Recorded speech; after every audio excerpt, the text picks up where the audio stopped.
नमस्कार दोस्तों, आज आप लोगों को हम फास्फोरस के ऑक्सी अम्ल के विषय में बताएंगे। फास्फोरस के ऑक्सी अम्ल सूत्र, संरचना और उनकी ऑक्सीकरण अवस्था, आबंध और निर्माण विधि। देखिएगा, ये हो गए सूत्र, नाम, ऑक्सीकरण अवस्था। सूत्र, नाम और ऑक्सीकरण अवस्था।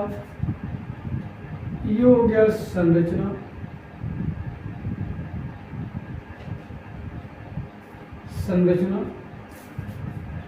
ये हो गया आबंध,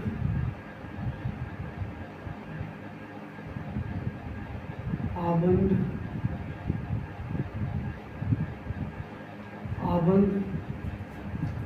और ये हो गया बनाने की विधि।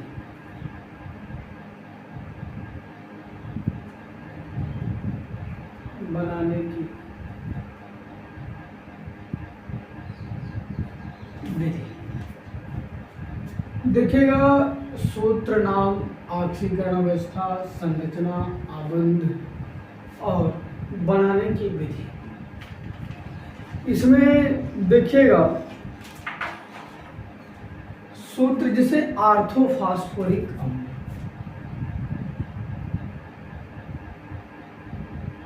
आर्थोफॉस्फोरिक अम्ल।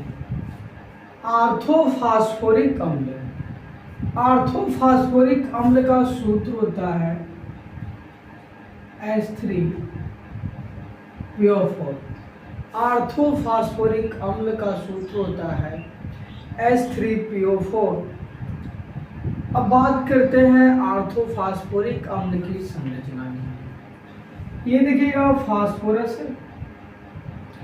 फास्फोरस हमारे 5 बंध बनाते हैं। फास्फोरस हमारे 5 बंध बनाते हैं, लेकिन इसमें से फास्फोरस हमारा हमेशा कोई भी ऑक्सी अम्ल हो, देखिए P डबल बॉन्ड हो, ये जरूर बनेगा।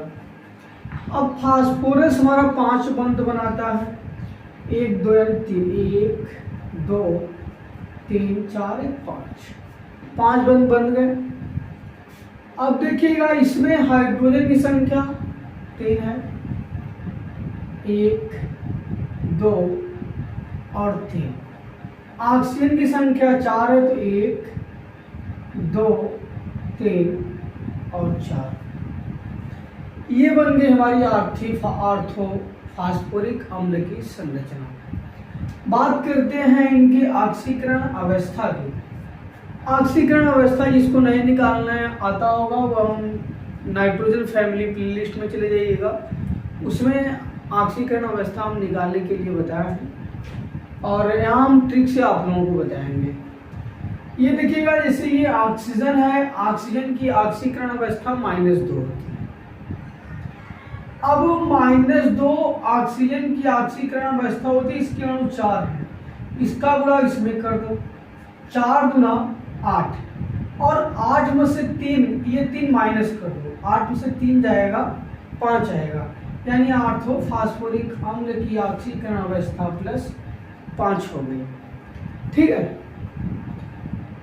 अब देखिएगा, अगर आपको ये पता ना हो कि यहाँ पर ऑक्सीकरण अवस्था इसके कैसी -2 है ऑक्सीजन की, तो ये देखिएगा, हम बता रहे हैं आपको,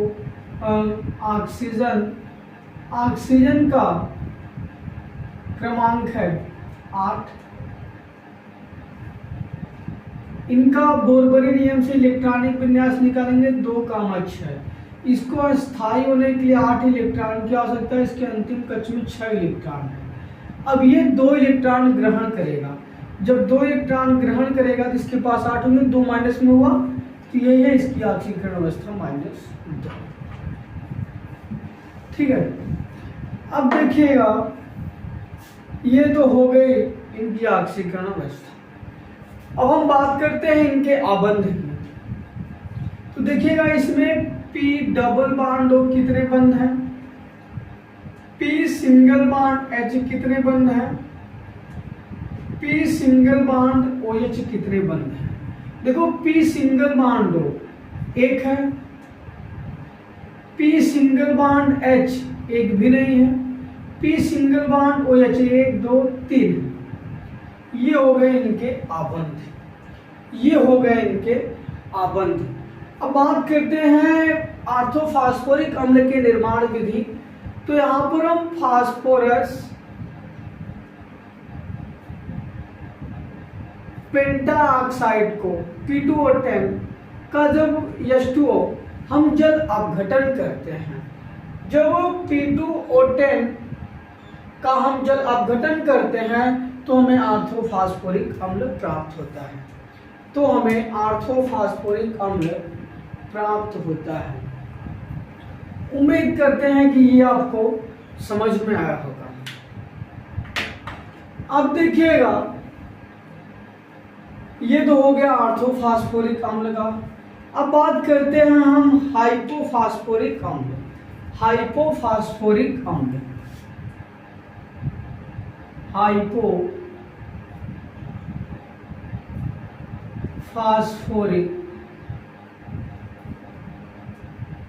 अम्ल।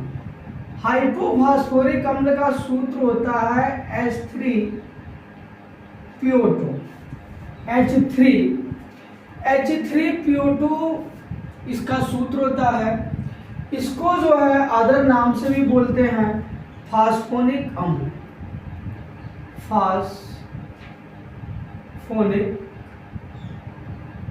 अम्ल। अब हम बात करते हैं इनके ऑक्सीकरण अवस्था। तो ऑक्सीजन की ऑक्सीकरण अवस्था -2 है, -2 हमें इसको निकालना है, इसको x मानेंगे हम। अब 2 का गुणा 2 में करेंगे, 2 गुना 4, और 4 में से 3 जाएगा, 4 में से 3 जाएगा तो 1 आएगा, 4 में से 3 जाएगा तो 1 आएगा, यानी यहाँ पर इसकी ऑक्सीकरण अवस्था +1 हो गई, इसकी ऑक्सीकरण अवस्था +1 हो गई। बात करते हैं इनकी हम संरचना की। इनकी संरचना की बात करें, इधर फास्फोरस डबल बॉन्ड हो, ये तो बनेगा। अब फास्फोरस हमारा 5 बंध बनाता है, 1 2 3 4 5। हाइड्रोजन संख्या 3 है, 1 2 3। इसमें हाइड्रोजन ऑक्सीजन कितने हैं, 2 1। आप कहीं भी एक ऑक्सीजन रख दो, ये बन गया हमारा हाइपोफॉस्फोरिक अम्ल का स्ट्रक्चर। बात करते हैं आबंध की। तो इसमें P डबल बॉन्ड O कितने हैं, P सिंगल बॉन्ड H कितने हैं, P सिंगल बॉन्ड OH कितने हैं। P double bond O, P double bond O 1 है, P सिंगल बॉन्ड H 1 2 2 है, P सिंगल बॉन्ड OH 1 है, P सिंगल बॉन्ड 1 है। अब बात करते हैं इनके निर्माण की। तो हम यहाँ पर सफेद फास्फोरस को किसी भी क्षार के साथ हम अभिक्रिया करवा देंगे तो हमें हाइपोफॉस्फोरिक अम्ल प्राप्त हो जाएगा, तो हमें हाइपोफॉस्फोरिक अम्ल प्राप्त हो जाएगा। अब बात करते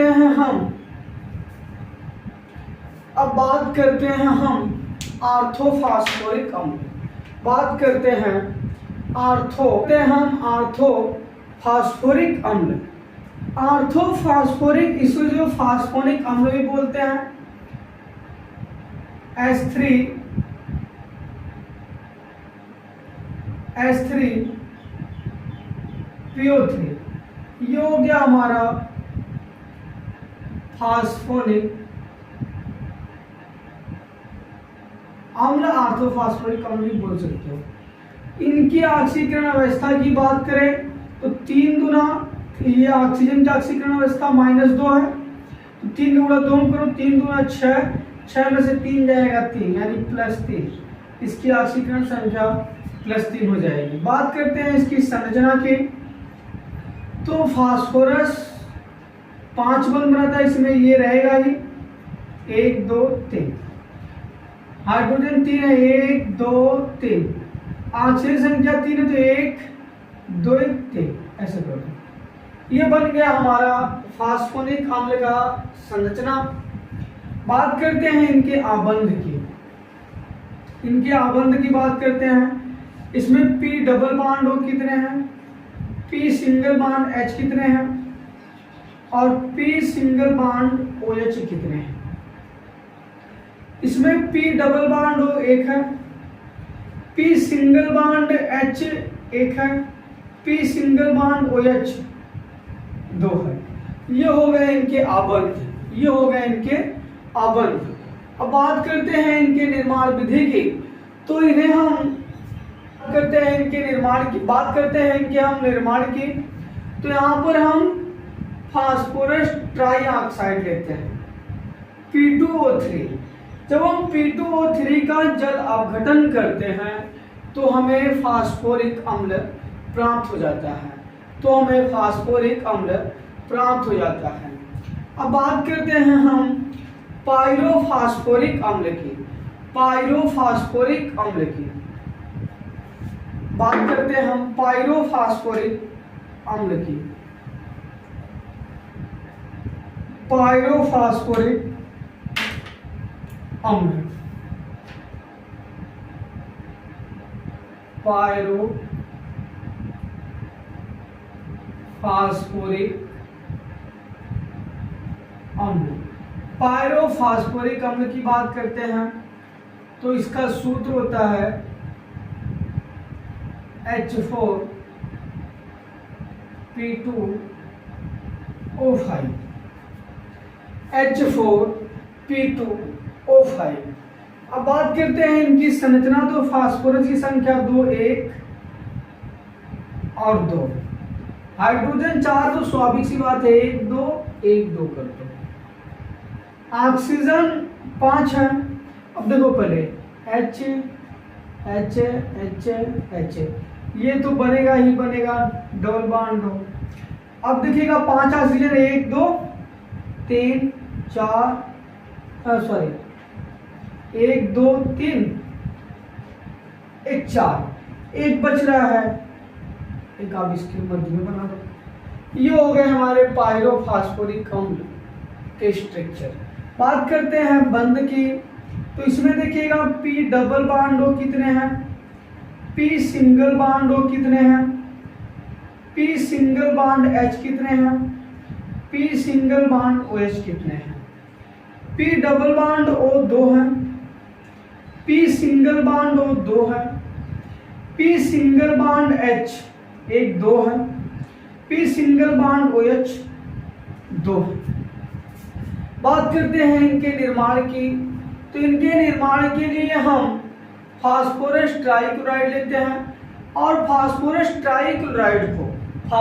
ट्राइक्लोराइड को लेने के बाद हम यहाँ पर फास्फोरस ट्राइक्लोराइड को लेने के बाद हम जो है ऑर्थोफास्फोरिक अम्ल लेते हैं या फास्फोनिक अम्ल लेते हैं H3PO3। ये हो गए हमारे पायरोफास्फोरिक अम्ल के स्ट्रक्चर। अब बात करते हैं हम हाइपोफास्फोरिक अम्ल। बात करते हैं हम हाइपोफास्फोरिक अम्ल, इसका स्ट्रक्चर ले इसके साथ मान लीजिएगा आप लोग। हाँ, बात करते हैं हाइपोफास्फोरिक अम्ल। हाइपोफास्फोरिक अम्ल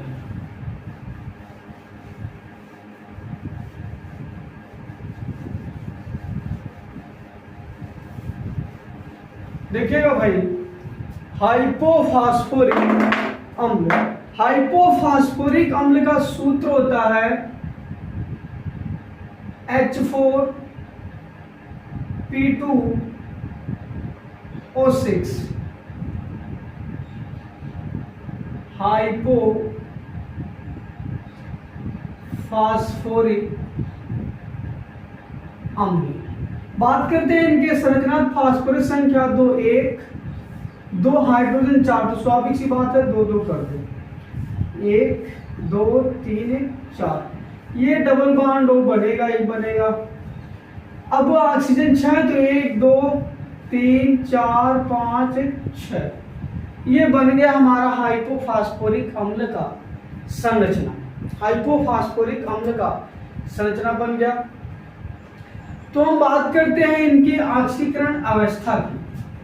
तो देखिएगा इसका निकालना है, पहले इसका पूरा इसमें करेंगे 6 गुना 12, ऑक्सीजन का ऑक्सीजन संख्या -2 होती है, 6 गुना 12, 12 में से 4 जाएगा 8 आएगा, और 8 का जो 2 से जब भाग करोगे 2 चौके 8, इसकी ऑक्सीकरण संख्या +4 हो जाएगी, इसकी ऑक्सीकरण संख्या +4 हो जाएगी।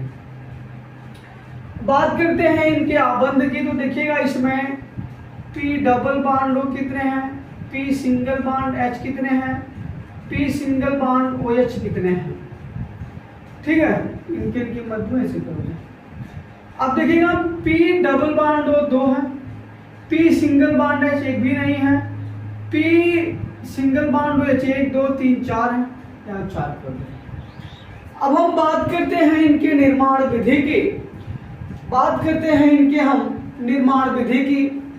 तो यहाँ पर भी हम सफेद फास्फोरस लेते हैं, लाल फास्फोरस लेते हैं।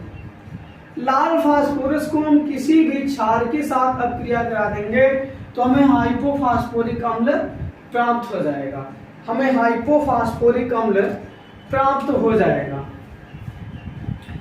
ठीक है। अब बात करते हैं मेटाफॉस्फोरिक अम्ल, बात करते हैं हम पायरोफॉस्फोरिक अम्ल, बात करते हैं हम पायरोफॉस्फोरिक अम्ल, पायरोफॉस्फोरिक अम्ल। देखिएगा यहां पर हो जाएगा, इसका सूत्र होता है H4P2O7, इसका स्ट्रक्चर बनेगा P2 फास्फोरस 1 हाइड्रोजन 4 1 2 3 4 1 2 3 1 4, ऑक्सीजन संख्या 7 है, ये स्वाभाविक सी बात है, डबल बॉन्ड बनेगा। देखो 1 2 3 4 5 6 1 बच रहा है, यहाँ से बना दो। ये हो गया हमारा स्ट्रक्चर। बात करते हैं आबंध की, बात करते हैं हम आबंध की। तो इनका आबंध यानी P डबल बॉन्ड O कितने हैं, P सिंगल बॉन्ड H कितने हैं, P सिंगल बॉन्ड OH कितने हैं, ठीक है, और P सिंगल बॉन्ड O कितने हैं। तो P डबल बॉन्ड O 2 है,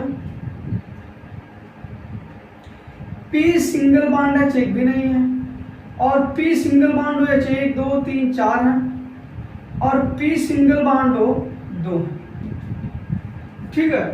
अब बात करते हैं इनके हम निर्माण विधि के। तो निर्माण विधि के लिए हम यहाँ पर केवल फास्फोरिक अम्ल को गर्म करते हैं। जब हम फास्फोरिक अम्ल को गर्म करते हैं तो हमें ये चीजें प्राप्त हो जाती हैं,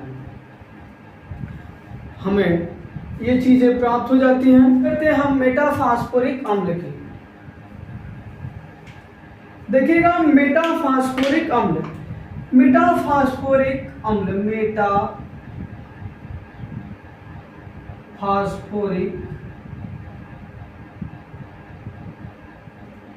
अम्ल, मेटाफॉस्फोरिक अम्ल, इसका सूत्र होता है HPO3N।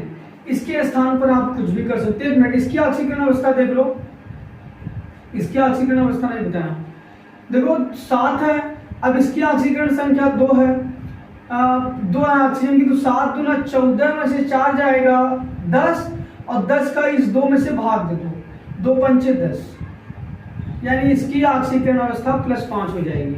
अब इसकी ऑक्सीकरण अवस्था की बात करते हैं तो यहाँ पर देखिएगा 3 दूना 6, 3 दूना 6, और 6 में से 1 जाएगा 5, यहाँ पर इसकी ऑक्सीकरण अवस्था +5 हो जाएगी।